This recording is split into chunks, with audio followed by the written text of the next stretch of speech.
Dr. Craig has only two sources of historical evidence, in reality: the epistles and the Gospels. Beside the testimony of 1. John Mark, the cousin of Barnabas. 2. Matthew, a first-century Galilean born in Galilee, which was not part of Judea or the Roman Judea province, the son of Alphaeus, and a tax collector. 3. Luke was a Greek physician, who lived in the Greek city of Antioch in ancient Syria. 4. John the Apostle, son of Zebedee and one of Jesus' 12 apostles. And 5. Paul, both a Jew and a Roman citizen. There is no other testimonies.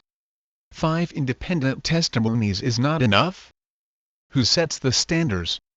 Check out my 3-part video series entitled Did Jesus Exist? And my future Talmud on Jesus video. Another indicator of myth is the inclusion of deliberate parallels and inversions of other myths. For example, Luke tells the story of a man named Cleopas who journeys on the road from Jerusalem to Emmaus after the corpse of Jesus has vanished, when the resurrected Jesus appears to him and explains the secrets of the kingdom. Then he vanishes, and Cleopas goes on to proclaim what he was told. As it happens, the name Cleopas conveniently means tell all. In other words, proclaim. Moreover, this tale exactly emulates and in deliberate ways inverts a story already celebrated every year in Rome, and in that other story, a man named Proculus, whose name also means proclaim, journeys on the road from Alba Longa to Rome after the corpse of Romulus has vanished. And just like Jesus, the resurrected Romulus appears and explains the secrets of empire. Then he vanishes, and Proculus goes on to proclaim what he was told. In both stories, the men are journeying from east to west toward the sea along the path of the sun, from a city on a mountain to a city in a valley, and in both stories the distance of the road is exactly the same, 14 miles. These similarities are too numerous to be a coincidence. Again, this is deliberate symbolic fiction.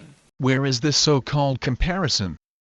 The name Cleopas actually means of a renowned father, and the name Proculus is derived from the Latin procul, meaning far, far from, born when his father was away, born away from his father.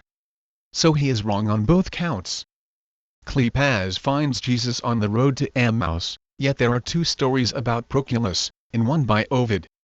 Julius Proculus was coming from Alba Longa, and in Dionysius of Halicarnassus he is descending from Ascanius. So which one is it? Since he appears to be using the Ovid version, here it is. But Julius Proculus was coming from Alba Longa, the moon was shining, and there was no need of a torch, when of a sudden the hedges on his left shook and trembled.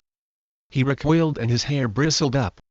It seemed to him that Romulus, fair of aspect, in stature more than human, and clad in a goodly robe, stood there in the middle of the road and said, Forbid the Quirites to mourn, let them not profane my divinity by their tears. Bid the pious throng bring incense and propitiate the new Quirinus, and bid them cultivate the arts their fathers cultivated, the art of war. So he ordered, and from the others' eyes he vanished into thin air. Proculus called the peoples together, and reported the words, as he had been bid. Temples were built to the god, and the hill also was named after him, and the rites observed by our fathers come round on fixed days. Okay, let's look at more of the so-called comparisons. Ovid does not say in either east to west, or the sea, or path of the sun. They are both northwest.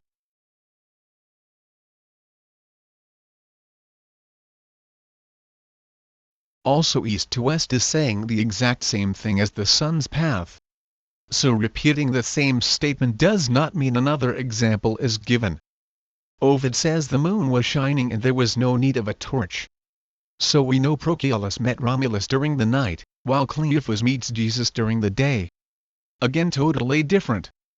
Julius Proculus recoiled and his hair bristled up. But nothing out of the ordinary happened to Cleopas when he met Jesus.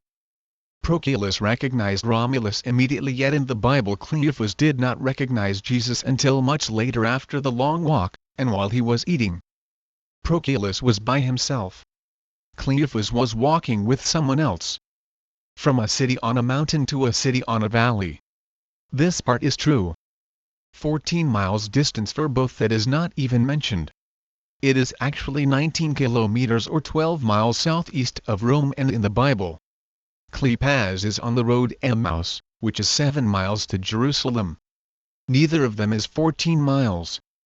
Another thing, Romulus changes his name to Quirinus, while Jesus did not do that.